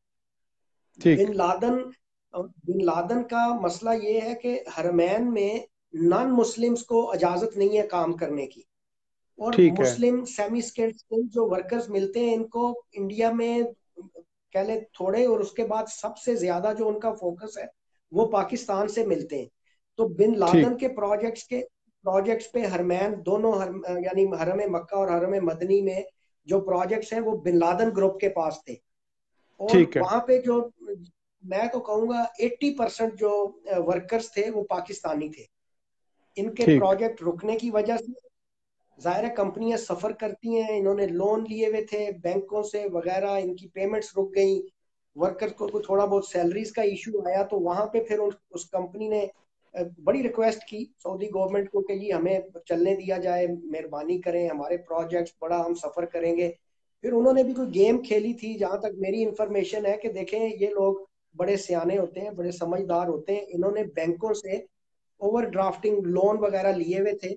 इन्होंने जब ये जी जी कहा कि जी ठीक है, फिर सऊदी गवर्नमेंट को इन वन स्टेज इन्होंने कहा ओके जी, then we have decided that we are going to close all our operations in Saudi Arabia. Hmm. जब इन्होंने कहा we are going to close all our operations in Saudi Arabia, तो bank चिल्ला उठे थे। बैंकों ने कहा कि यार अगर ये निकल गए मार्केट से तो हम किधर जाएंगे, हमसे सारा पैसा तो इन्होंने हम लोगों से उठाया हुआ है। तो ऐसी बिल्कुल स्टेज ठीक। पे आके सऊदी गवर्नमेंट ने फिर इनको गो हेड या ग्रीन सिग्नल दे दिया और इनके प्रोजेक्ट्स चल निकले। लेकिन सही। वो जो टेन्योर था, वो जो पीरियड था जिसमें फिर इन्होंने बहुत सारे पाकिस्तानी, जाहिर है अगर वर्कर निकालने थे तो उनके पास थे ही पाकिस्तानी, तो उसमें से मैं समझ पाकिस्तानी हजारों में पाकिस्तानी वापस आए थे, तो उसने भी एक कह लें वहां पे एक वो माहौल एक हाँ हाँ, बड़ा रीजन, बड़ा बड़ा रीजन बना पाकिस्तानियों की परेशानी की। वो बड़ी रीजन था जो आपने आज बड़े डिटेल से एक्सप्लेन किया। हमारे दोस्त हैं वहीद अहमद साहब, वो सवाल करेंगे क्या। 3 सवाल हैं उनके, मैं एक एक करके शेयर करता हूँ। एक तो उन्होंने कहा कि क्या स्पेशल पर्सन का भी कोई कोटा होता है। अच्छा, स्पेशल पर्संस का ऐसा ऐसा हमने कोई कोटा तो नहीं देखा हमारे साथ। हम्म। कई दफा ऐसा हुआ है, मेरे पास एक दफा एक डेलीगेशन आया हुआ था, तो जी उन्होंने, एक बंदा था हमारे इसी इलाके का, जाफरान भाई, वो थोड़ा, एक तो वो बेचारा शॉर्ट, और उसके यहाँ पे कोई वो था बैक पे कोई problem, almost special person you can consider ठीक हिम, बट हाईली ठीक। उसने कोई इंजीनियरिंग में कोई कोर्स वोर्स किया हुआ था, और ही यानी succeeded in his interview practically, और जो भी उनका इंटरव्यू का उनका प्रोसीजर था, उनको वो हम्म बंदा पसंद आ गया। हम्म अब वो हम्म, उसको लेके जाना चाह रहे थे, लेकिन मेडिकल जो गैमका, जो गल्फ एसोसिएशन ऑफ मेडिकल इनकी जो बनी हुई है, उन्होंने उसको जी। पास नहीं किया मेडिकल में। तो सही सही। उसके लिए फिर वो कंपनी ने एक एक्स्ट्रा लेटर दे दिया, करवा के उसका इस तरीके से उनका हो जाता है, मेडिकल में ये लोग रह जाते हैं। हालांकि यहाँ पे हम्म। ये लोग लाते हैं, यहाँ पे हमारे एक बड़े बड़े यानी बड़े फेमस कह लें, बड़े नॉन, हमारे यहाँ एक पाकिस्तानी है रियाद में, अब वो बिजनेस में आ गए, उनको उन्होंने जॉब किया initially. He is hmm. Disabled from, यानी वो चल नहीं सकते, व्हील चेयर पे हैं वो साहब। और मैंने उनको बहुत अरसा पहले 1992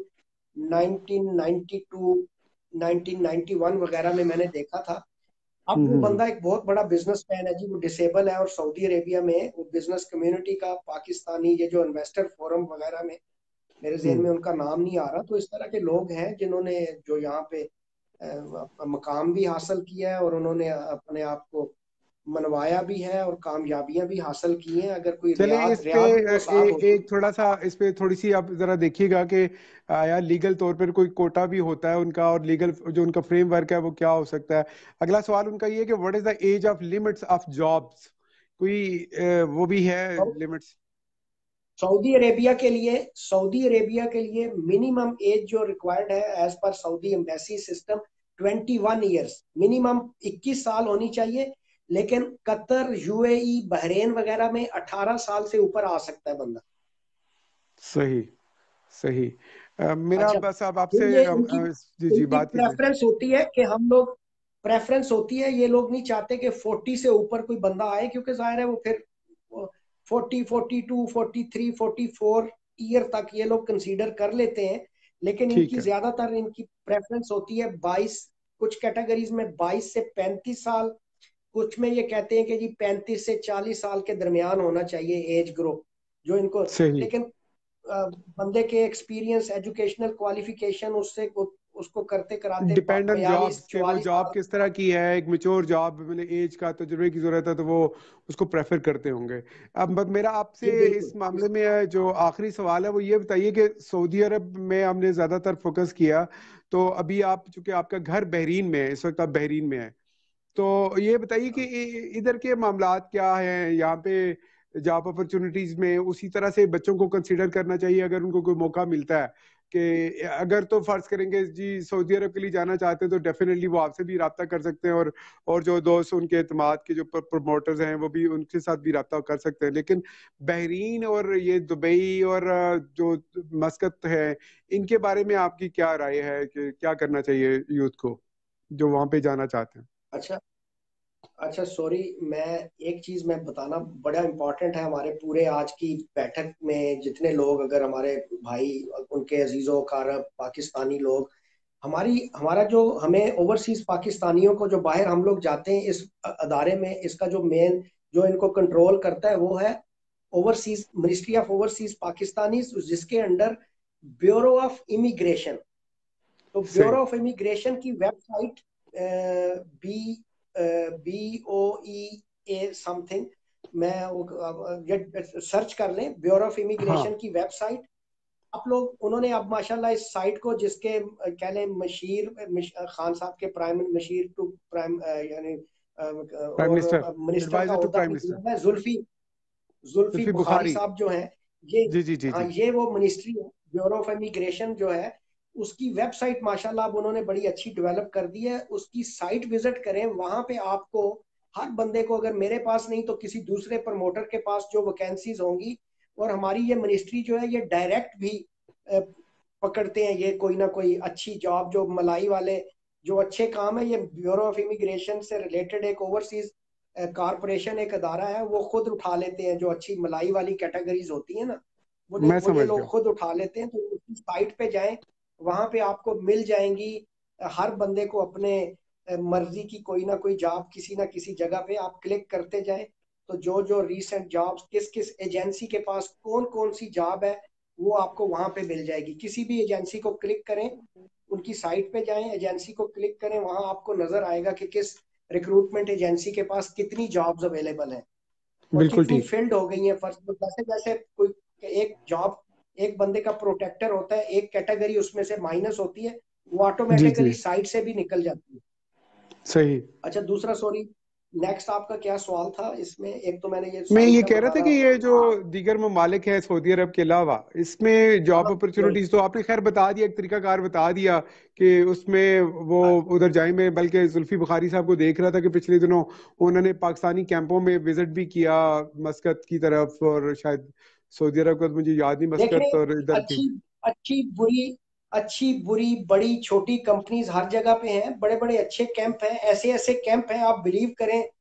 यानी मेरे जैसे बंदे का भी वहां रहने को, मेस में खाना, इतने यानी लेबरर क्लास के लिए ऐसे ऐसे मेस बने हुए हैं कि बंदे का दिल करता है यार बंदा इधर ही रहे, क्रिकेट का ग्राउंड दिया हुआ है, फुटबॉल का ग्राउंड दिया हुआ है, बेहतरीन मेस बना हुआ है, अच्छा खाना मिलता है उनको। किसी ना किसी कंपनी में तो ऐसा भी सिस्टम है कि दोपहर को वो उनको कोई ना कोई फल दे देते हैं, रात को कोई एक आध स्वीट दे देते हैं, छोटी सी खीर की छोटी सी ठीक, प्लेट वगैरह। बिल्कुल ब्रेकफास्ट सही। में उनको बटर वटर मिल जाता है, दही मिलती है। तो बड़ी बड़ी अच्छी बुरी कंपनियां हर जगह पे होती हैं। अगर वो जाहिर है अगर ये कहाँ तक पहुंचे, किस कंपनी का कैंप विजिट किया वगैरह। अपॉर्चुनिटीज में अभी जो अपकमिंग अपॉर्चुनिटीज हैं यूएई में, दुबई में, यानी यूएई में सॉरी, यूएई में होने जा रहा है एक्सपो 2020। ठीक, तो बहुत तो बड़ी ये एक मार्च में एक्सपो होता है होने कब? जा रही है यूएई में। सॉरी किस महीने में होता है ये जो एक्सपो सर, है ये होने 2020? जा रही है इसकी एक्सपो 2020 इज 2020, ह्यूज अच्छा। इवेंट। ये जी, ये 2020 में होनी है यूएई में, और इसके लिए ठीक। पिछले 5 से 6 साल से तैयारियां चल रही हैं।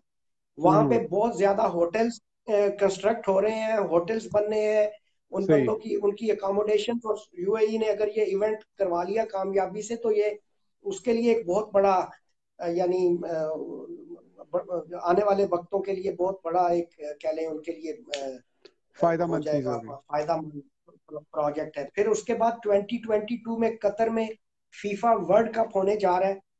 और ये तो बहुत बड़ा बिग इवेंट है 2022। जी। बल्कि आप यूं उसकी समझे कि उसके मछली लिए व्यवस्था के लिए। जी, उसके लिए कतर पिछले 3-4 साल से वहां पे स्टेडियम्स बन रहे हैं, वहां पे मेट्रो, सड़कें, होटल्स। और ये बहुत बड़ा इवेंट है जिसकी वजह से कतर में बहुत सारी रिक्वायरमेंट्स हैं पाकिस्तानियों के। पहले कतर में ऑलमोस्ट यानी कह लें बैन वाली कहानी थी, कोई इतनी अपॉर्चुनिटीज या इतने मौके नहीं थे। अब कतर में उन्होंने पाकिस्तानियों को ऑन अराइवल वीजा, उसमें भी हमारी गलतियां। मैं पिछले दिनों कतर गया हुआ था, वहां पता चला कि जी वो मैं एक इंटीरियर के किसी एक तर्जमान से मेरी मुलाकात हो गई, अपने पाकिस्तानी तो नहीं था लेकिन हमारे इन मुल्कों का बंदा था। उसने कहा जी मैं, मेरा कोई पुराना तल्लक था, सऊदी अरब में रह के गया हुआ है, वो मुझे मिलने आया होटल में। तो मुझे बताता है कि जैन भाई, मैं क्योंकि उधर इंटीरियर में बैठा हुआ हूँ, मैंने देखा है कि पता नहीं 40,000 पाकिस्तानी इंटर हुए थे ऑन अराइवल वीजा पे, और उसमें से कुछ 20-22 हजार बंदा वापस ही नहीं गया। तो ये गलतियां हम लोग खुद करते हैं, पाकिस्तानियत अपने नाम को भी खराब करते हैं, अपने मुल्क का भी। और फिर जो जेन्युइन लोग होते हैं, जेन्युइन विजिटर्स होते हैं, उनके लिए भी मुश्किलात पैदा फरमाते हैं। बिल्कुल अब ठीक कह जाफरान रहे हैं। भाई, अगर आपको एक सोच आएगी, अगर आप जैसे बंदे ने कतर विजिट करने जाना है, आपको भी वो नहीं देंगे ऑन अराइवल पे। वो ठीक कह रहे कहेंगे हैं। कि यार ये पाकिस्तानी आते हैं, ये फिर वापस ही नहीं जाते। तो सही। गलतियां, कोताहियां, ये सारे काम हम लोग खुद करते हैं और फिर जिम्मेदार किसी दूसरे को ठहराते हैं। बिल्कुल मैं ठीक। थोड़ा सा इस तरफ आऊंगा। अब जितने बंदे जो 3,000 पाकिस्तानियों के लिए प्राइम मिनिस्टर ऑफ पाकिस्तान ने किंग के आगे हाथ जोड़े रिक्वेस्ट की, उनका हम्म। देखे ना, उसमें बहुत कम लोग हैं, कुछ 100 लोग हैं जो किसी क्राइम में, जराइम में मुलव्वस हैं। बाकी सब कंपनियों से भागे हुए लोग हैं ये। सही।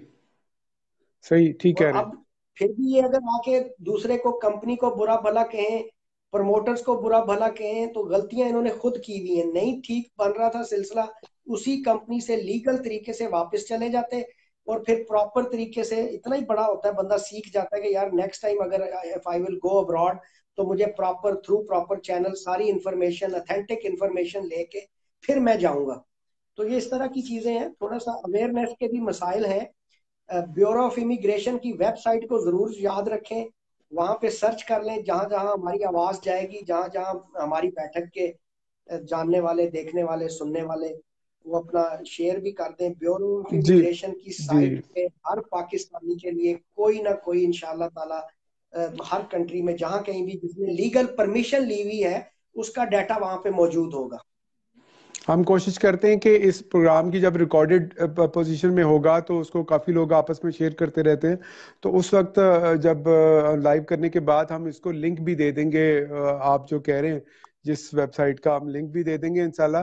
तो ये एक दोस्त शकील जुल्फकार हैं, वो पूछ रहे हैं कि is there any opportunity for private working experts persons in some field like painters and other professions in open. मतलब वो कहते हैं कि कोई प्राइवेट वीजा शीजा, जिस तरह वो एक मुझे या वर्क वीजा जिसे कहते हैं, या कोई अगर कोई एज ए प्रोफेशनल जाके मैं पेंटर है तो वो जाके अपने आजाद वीजा जिसे कह सकते हैं, मेरे ख्याल में वो शायद ये कह रहे हैं। तो यार इसकी कितनी गुंजाइश है? ये जो आजाद वीजा जो है ना, ये आजाद वीजा नाम का कोई सिस्टम नहीं है कहीं भी। हाँ ये सही। फिर वही कहानी है, हम लोग जाहिर है खुद एक सेल्फ क्रिएटेड टाइप ये कह लो नेम है आजाद वीजा।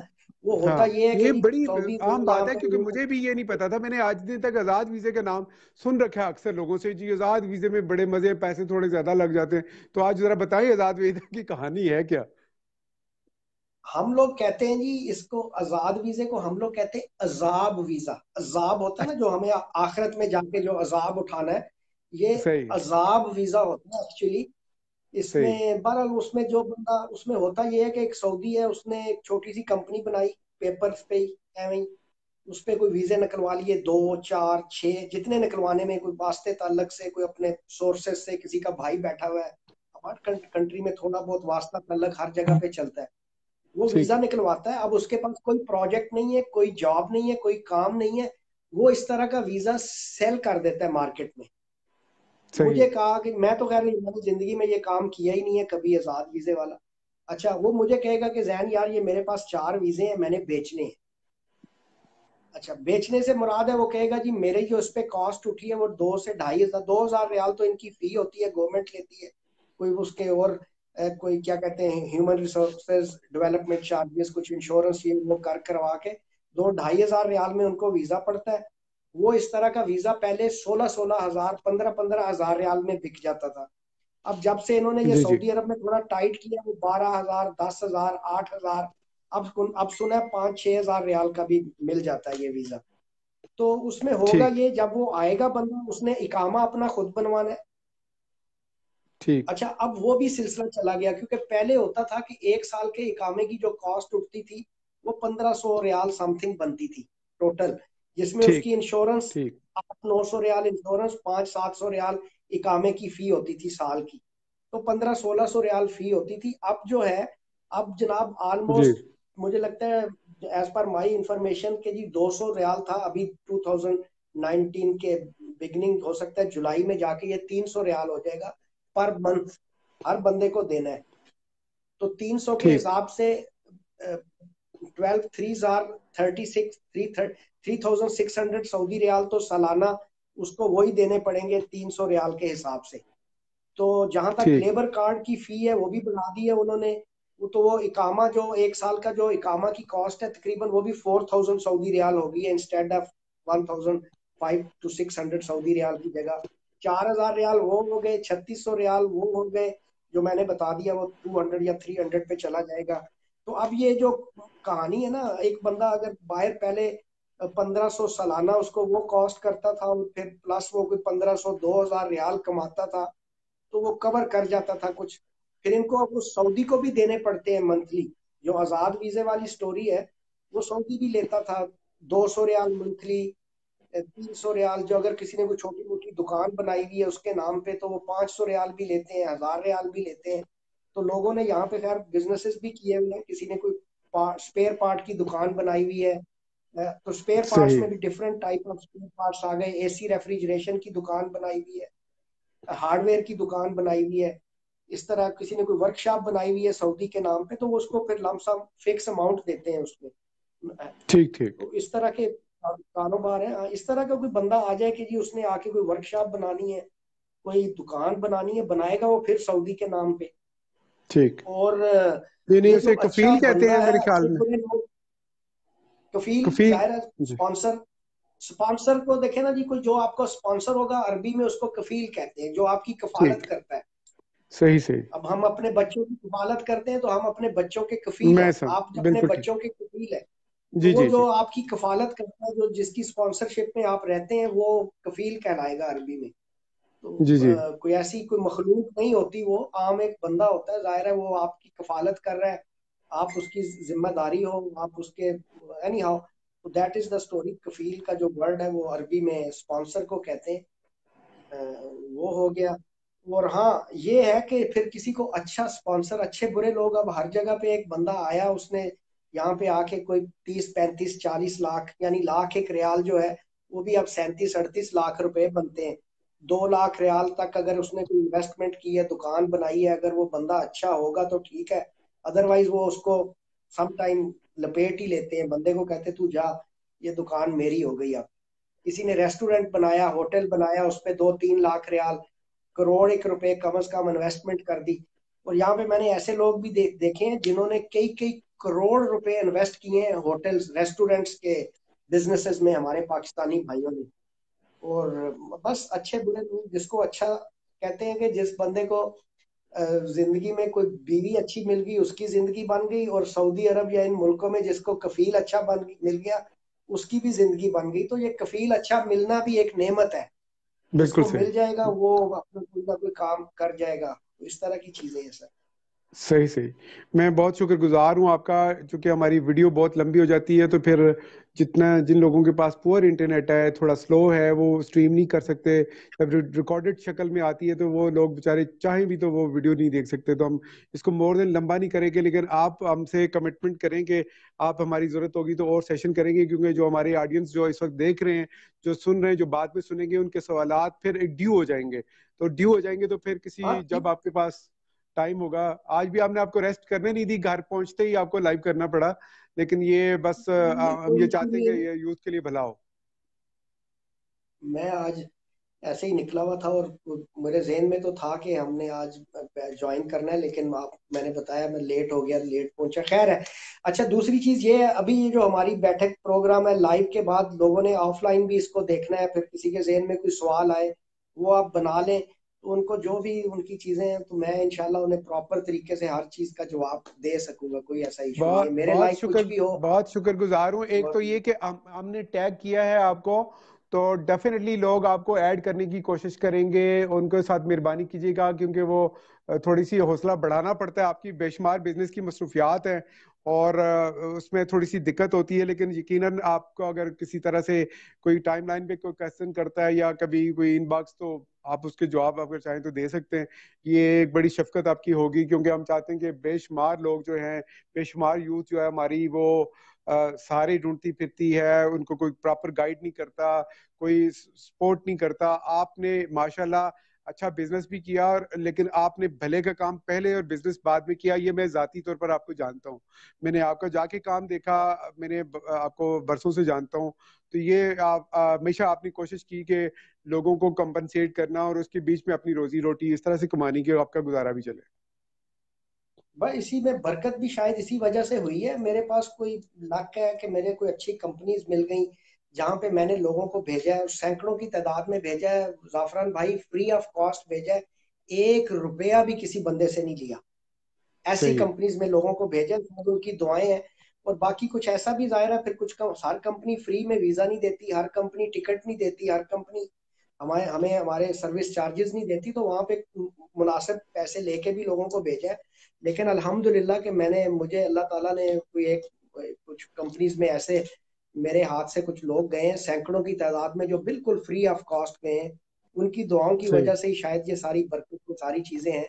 मैंने एक पेज क्रिएट किया था फेसबुक पे, जी गोल्डन जी। ड्रीम्स के नाम से, जी। Golden dreams. उसमें अच्छा। गोल्डन ड्रीम जो है बैठे बैठे मेरे जेहन में आया था, मैं कुछ करना चाह रहा था लोगों के लिए, कर तो मैं पहले से भी रहा था।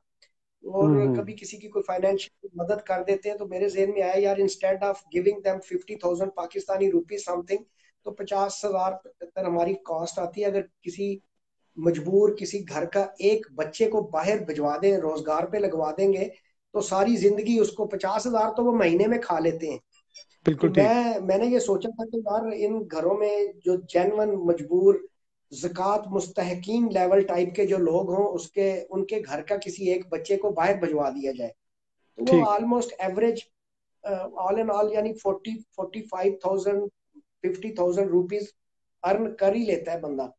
तो वो बिल्कुल ठीक। उसकी जिंदगी बन जाती है, वो अपनी फैमिलीज को सपोर्ट करेगा, पेरेंट्स को, फिर आने वाली अपनी शादी करेगा तो अपने बीवी बच्चों को, और आगे वो फिर एक सदका जारिया। तो गोल्डन गुड। ड्रीम्स पेज अगर ये फेसबुक पे सर्च करेंगे तो वहां इनको काफी डिटेल मिलेगी, इंफॉर्मेशन आएगी। जाफरान सही है। भाई एक चीज आप मैं बताना बड़ा जरूरी समझता हूँ। आपने शुरू में एक बात की थी कि जी 1,000 रियाल में इन लोगों का क्या बनेगा। मैं एक हम्म। छोटी सी कैलकुलेशन दूंगा, लंबा हो रहा है हमारा, कितने मिनट हो गई आपका? मुझे लगता है 40-45 मिनट्स का सेशन होता है।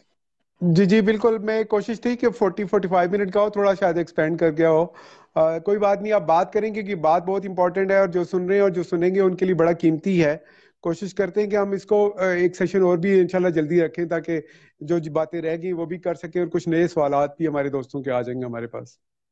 मैं जाफरान भाई, मैं अपने व्यूवर्स के समझने के लिए, पाकिस्तान में अगर कोई बंदा काम कर रहा है ना और वो 50,000 रुपए भी अर्न कर रहा है ना मंथली, 50,000 रुपए जी जी एवरेज कमा रहा है ना, तो जी जी उसकी 50,000 रुपए सेविंग्स नहीं है। क्योंकि रिहाइश, ट्रांसपोर्टेशन, मोबाइल टेलीफोन, आना जाना, जो यानी ट्रांसपोर्टेशन के एक्सपेंडिचर, कोई दोस्त भाई आ गया पास, उसको खाना पिलाना, चाय, कभी शादी पे जाना पड़ गया, बीच में कोई फोतगी आ गई, जनाजे पे जाना पड़ गया, तो वो बेचारा बा- 50,000 रुपए सेविंग नहीं बिल्कुल। कर आप पाता। आपने हमारी दुखती रगें छेड़ी हैं, मतलब हम भी ऐसी मसाइल का शिकार होते हैं कि यहाँ पे हमारे बड़े तो इस तरह के मसाइल हैं। अच्छा, that is the basic reason कि जिस बंदे को ये फार्मूला समझ आ जाता है ना जाफरान भाई, जी वो हम यानी एजेंट्स को, प्रमोटर्स को लाखों रुपए दे के, 1.5 लाख 2 लाख रुपए दे के, ज्यादा भी दे के लोग बाहर जाते हैं। कितनी सैलरी पे? 1,000 रियाल तो बहुत बड़ी बात है, 800 रियाल पे भी वो 1.5 2 लाख 2.5 लाख रुपए दे के वो बाहर चला जाता है। अब ठीक। मैं आपको 800 रियाल वाले बंदे की बेसिक बता, 5,000 रियाल वाले की कैलकुलेशन बता देता हूँ। चले। जाफरान भाई, 1,000 रियाल के बनते हैं 38,000 रुपए पाकिस्तानी। ठीक। अब 38,000 रुपए वाला बंदा 18,000 रुपए, या ये जाहिर है हम लोग, ये जो तबका होता है बेचारे जो बाहर जाते हैं, लेबर क्लास, वो गांव से इस तरह की जगहों से बिलोंग करने वाले लोग होते हैं। ऐसे ही। 18,000 रुपए मंथली अगर वो बंदा अपने घर फिक्स अमाउंट भेजता रहे ना जी, ये हम उसकी हम्म। बेसिक सैलरी की बात कर रहे हैं। हम उसके ठीक। ओवर टाइम को ठीक। कैलकुलेट नहीं कर रहे। वो ठीक है। 300 400 रियाल वो ओवर टाइम भी बना लेता है, सिर्फ बेसिक सैलरी पे we will stick on it. तो वन ठीक। थाउजेंड सऊदी रियाल में से 18,000 रुपए मंथली वो अपनी फैमिली को रेगुलर मंथली भेजता रहे, किचन एक्सपेंडिचर्स। और ठीक। 20,000 जो है वो अपना किसी जगह पे सेव सेव करता करे। रहे अपने पाकिस्तानी हम्म बैंक अकाउंट में या यहाँ पे। Now hmm. Calculate 20,000 multiply by 24 months, ठीक। इट दो वुड साल है। बी अराउंड 5 लाख रुपए हो गए, 4,80,000 रुपए ऑलमोस्ट। सही। ठीक है जाफरान जी। और जब वो 2 साल के बाद, 2 साल का कॉन्ट्रैक्ट होता है, जब वो 2 साल के बाद आएगा, अपनी पेरेंट्स को, अपनी फैमिली को रेगुलरली 18,000 रुपए हर महीने उनका खर्चा भेजने के बाद 20,000 रुपया सेविंग करके, वो तकरीबन 4,80,000 रुपए उसके पास सेविंग हो गई। और जब उसने पाकिस्तान आना है तो कंपनी ने उसको 1 मंथ पेड वेकेशन देनी, 1 महीने की सैलरी देनी है। कोई कुछ ठीक। कंपनियां बोनसेस दे देती है, टिकट कंपनी ने देना है उसको। तो ठीक। सर जी, जब वो 2 साल के बाद पाकिस्तान आएगा, वो बंदा फैमिली को रेगुलर सपोर्ट करने के अलावा वो पाकिस्तान में किसी छोटी मोटी जगह पे कोई दो दो कनाल कनाल गांव गांव में जगह खरीद लेगा।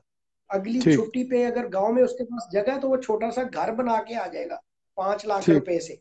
अब मुझे बताएं, पाकिस्तान में 50,000 रुपए कमाने वाला बंदा 2 साल के बाद किसी बंदे के पास 5 लाख रुपए सेविंग है?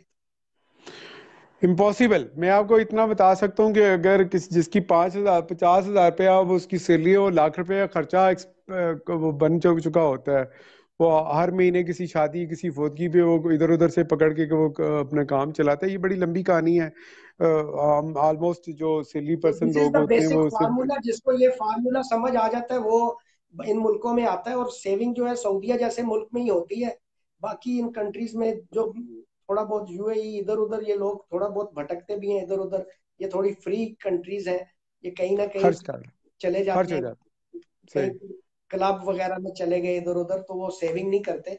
सऊदीया ठीक। जैसे मुल्क में उम्रा कर लेते हैं, सबसे बड़ा बड़ा ये इनकी एक कह लें सेविंग है या बचत है या कमाई है कह लें। और फिर हज हम्म। कर लेते हैं साल 1.5 साल बाद, 2 साल बाद जाके, ये भी एक बहुत बड़ी कमाई है। और कोई यहाँ शक पे नहीं। नमाज के वक्फा वगैरह की यहाँ पे इजाजत होती है, नमाज पढ़ते हैं, इनकी सेहत अच्छी हो जाती है, थोड़ा सा राइट ट्रैक पे चढ़ जाते हैं ये लोग। तो सऊदीया के ये फवायद हैं, ये चीज भी जहन में रखें ये भाई सारे। तो बिल्कुल थैंक सही। You very much. मुझे लगता है टाइम जो है आपका काफी लंबा आज की जो बैठक हो गई। नहीं नहीं, आपकी मैं बड़ी हाजिर हूँ शफकत है, जब आप देखिए मुझे याद करें। आपकी शफकत है ये। कल परसों आपसे बात हुई कि मैंने आपसे कहा कि चूंकि रिसेंटली जो विजिट हुआ सऊदी डेलीगेशन का, तो उसके बाद के क्या हालात है, मेरे जहन में वो सवाल था। और मैंने कहा उसके बाद पिछले हालात पे भी हमने रोशनी डाली, और हमने जो अपने जो जितने भी हमारे नौजवान वहाँ पे होते हैं उनके मसाइल के ऊपर बात की, और जो जाना चाहते हैं उनके लिए भी हमने आपने राहबरी की और आपने उसको उनको गाइड किया। तो यकीनन उनके अगर कोई जिस तरह दोस्तों के और सवाल बनेंगे तो हम किसी अगले सेशन में जल्द ही उनके जवाब देने की कोशिश करेंगे। जैन भाई की अवेलेबिलिटी हमारे लिए है, बहुत मेहरबान शख्स हैं, और अगर इनसे भी आप अगर डायरेक्टली भी कुछ पूछना चाहें तो पूछ सकते हैं। तो जैन भाई आपका बहुत शुक्रगुजार है, आपको बिल्कुल ब्रेक दिए बगैर घर पहुंचे ही आपको माइक पे और कैमरे के सामने आना पड़ा। तो मैं बहुत माय शुक्रगुजार हूँ आपको, प्लेयर और जी, इंशाल्लाह आपको फिर थैंक से यू वेरी जहमत देते मच। रहेंगे। थैंक यू वेरी मच जाफरान भाई, शुक्रिया। अल्लाह ताला आपकी ये जो एफर्ट्स हैं इसको मजीद आपको हिम्मत दे, तौफीक दे, ताकि आप इस तरह के प्रोग्राम, ज़ाहिर है डिफरेंट टॉपिक्स पे आज आपने मुझे याद किया, तो जो मुझसे हो सका मैं हाजिर हूँ आज भी और आइंदा भी जी अपने भाइयों के लिए। Thank you very much. बहुत शुक्रगुजार हूँ जैन भाई, बहुत शुक्रिया। नाजरीन, आपने व्यूअर्स आपने देखा प्रोग्राम, आपके लिए भी बहुत अच्छा है। और जो दोस्त जो आपके आप समझते हैं कि जो सऊदीया में मौजूद हैं, इन ममालिक में मौजूद हैं, जो जाना चाहते हैं, उनको आप ये वीडियो शेयर कर सकते हैं उनके साथ, ताकि वो भी देख सकें और उनको भी ये जो है वो इतना जो अहम प्रोग्राम है और जैन साहब का इंटरव्यू है उससे मुस्तफीद हो सकते हैं। मैं सबका शुक्रगुजार हूँ, और आपका भी शुक्रिया शुक्रिया जनाब जैन भाई। और फिर इंशाल्लाह किसी अगले सेशन में आपको जल्दी ही लेंगे, आपको जहमत दोबारा से देंगे। अल्लाह हाफिज। Thank you very much.